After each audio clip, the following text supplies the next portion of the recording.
Hello mga viewers, subscribers, followers, at mga damador sa Luzon, Visayas, Mindanao. Mabuhay kayo. Welcome na naman muli dito sa programa natin, The Secret Victory in Dama Game. Mga kadama, opening time tayo. Nandito na ngayon tayo sa 115 versus 116 part 4. Kahapon, pinakita natin yung part 3. Ngayon naman, dito na naman tayo sa part 4. Gusto ko nga pala munang magpasalamat dun sa mga nag-share tsaka sa nagla-like sa akin sa programa na The Secret Victory in Dama Game.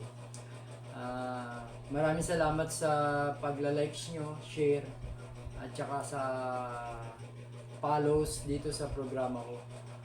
Kaya sinisikap ko rin naman na mas mapabuti at tsaka mapaganda yung mga variation na pinapakita ko. Kaya umasa kayo mga kadama. Bawat variation na makikita nyo sa programa na to ay makakadagdag din sa kaalaman nyo sa paglalaro ng dama. Kaya mga kadama, simulan ko na tong part 4 ng 115 versus 116. Ayan. 115 tayo, nag 116 siya. Sububo natin ng 15-14, kumain siya ng 350. Kumain tayo ng 214, kumain siya ng 216, at kumain tayo ng 414. Dito nga yung ipinadidibaldi na. Kumain tayo ng 315, at saka sinayang tayo ng 7-3. Ibinigay natin ng 14-2. Pagkain niya ng 6-14, tsaka tayo ng 8-3. Dito, tumira siya ng 14-16. Nag 3-14 naman tayo rito.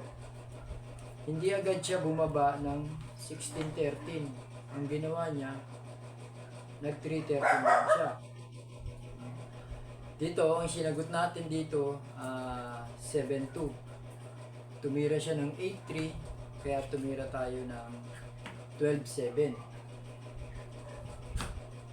Nag 10-6 siya, kaya tumira tayo ng 5-1. Nung makatuwid, inatrasan lang tayo ng 5-1 din. Kumain tayo ng 15-5, kumain siya ng 4-10. Nag 115 tayo, maaga siyang umatras ng 3-14. Pagkain natin ng 15-3, kumain siya ng balik 13-7. Diyan mga kadama, ang ginawa natin na 14-16 tayo, tumira siya ng 9-5. Nag 16-4 tayo, tumira siya ng 5-1. Tumira naman tayo ng 9-5. Tsaka tumira din siya ng 16-4. Tumira tayo ng 5-1, tumira siya ng 115. Tumira tayo ng 7-3. Dito nga, sinasabi ko na dalawang klase lang ang pwede niyang itira, 6-2 at saka 6-1. Pero, pwede rin naman palang 7-2. Bali, pangatlo lang tong 7-2. Kaya, okay rin naman yan. Sabay natin ipapakita ngayon yan. Kahapon, dun sa part 3, pinakita natin na nag 6-2. Diyan, natapos natin yung variation. Ngayon, dito naman sa part 4, ito namang 6-1. Diyan, sa 6-1, ang base move natin diyan, 215.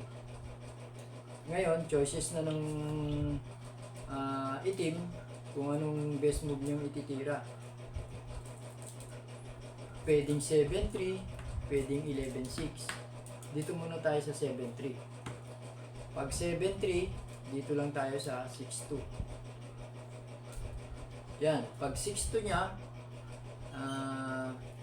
pag nag 3-13 siya, masamang itira yung 3-13 kasi aatake na tayo ng 15-14. So, kwentahin na lang natin yung magiging posisyon ng pitcha. Ahead na naman tayo rito. Wala na siyang mabubuong tira kasi maaga na tayong mapupunta sa ipitan.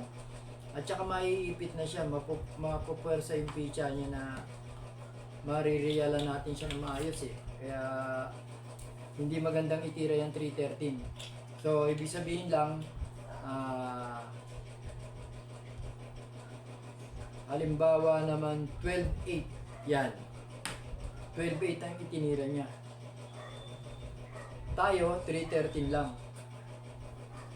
So makatuwid, papakainan natin yan kapag tumira pa siya ng iba.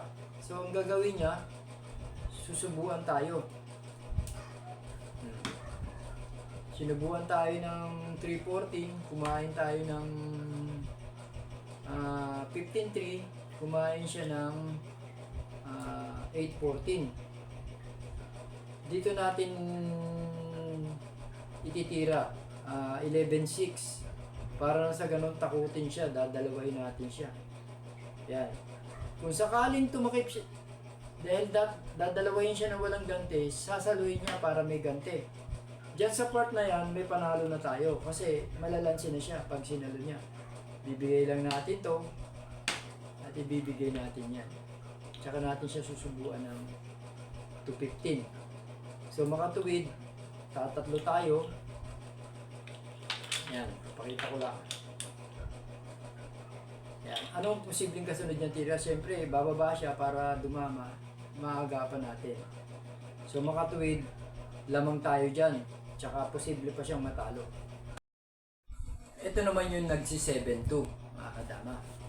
Halimbawa, hindi nga siya nag-6-1 dahil tapos na rin tayo sa 6-2. Dito sa nag-7-2. Yan. Pag 7-2 niya, 215 pa rin ang counter natin. Ngayon, tatakip din siya, obligado, kasi hindi naman pwede magkain-kain yan. Lugi siya. Tatakip lang siya ng 6-1. Yan. Pag takip niya ng 6-1, 6-2 na tayo. Yan.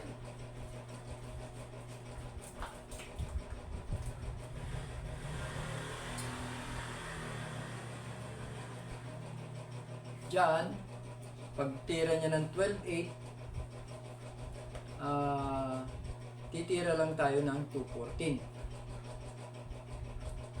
Magpados-dos man siya, madidibalde siya. Pag kaya niya ng dalawa, kaya ng dalawa, masasayang na siya ng 11.6. So hindi niya gagawin.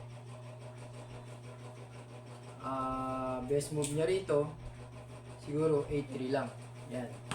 Diyan mga kadama, may nakikita na tayo diyang lamang.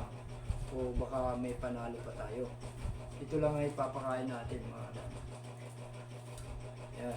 Papakain natin yan ng 14-16. Obligado kumain siya ng 1-7. Dito tayo kakain sa 11-3. Dibaldi tayo ng isa. Pero sa pagkakataon na to, lamang tayo sa posisyon.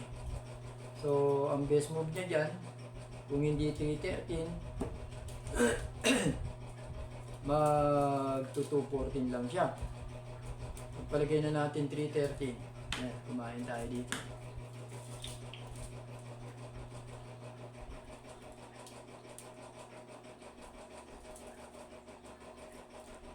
Ngayon,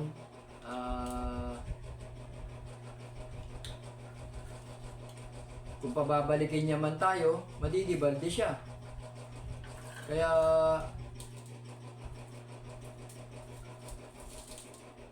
pag nag-240 naman siya, punta na tayo sa damahan. 1.5 na tayo. So, hindi naman mamamatay yung dama natin, kaya malaking factor na yun na dumama tayo o kontrolado na yung pitcha niya. Ngayon, halimbawa, ibinigay niya muna to, tsaka siya gumanon, dadama na natin. Pupunta siya dito, pababalikin lang natin. So, dyan sa position na yan, talo. Kaya mga kadama, yung 7-2 mas madaling talunin kaysa dun sa 6-1 at saka 6-2. Kaya ibig sabihin lang, dun sa tatlong part na posible niyang gawing tira, na variation na natin. Kaya natapos na tayo dyan sa 6-2, 6-1 at saka 7-2. Kaya sa susunod na part natin, part 5 na tayo. Tapos na tayo dito sa part 4. Kumbaga, sa part 4, marami tayong nilamang na panalo at saka nilamang na posisyon. Sabihin lang, napaganda yung mga posisyon natin dun sa counter niya na tira na nagwa 115. So mga kadama, sana naibigan nyo na naman tong variation na naipakita ko sa inyo. At dyan lang kayo at huwag kayong makakalimot na sumubaybay dito sa programa natin. At isikapin ko pa rin na mas mapaganda yung mga variation na may papakita ko. Kaya maraming salamat. See you soon.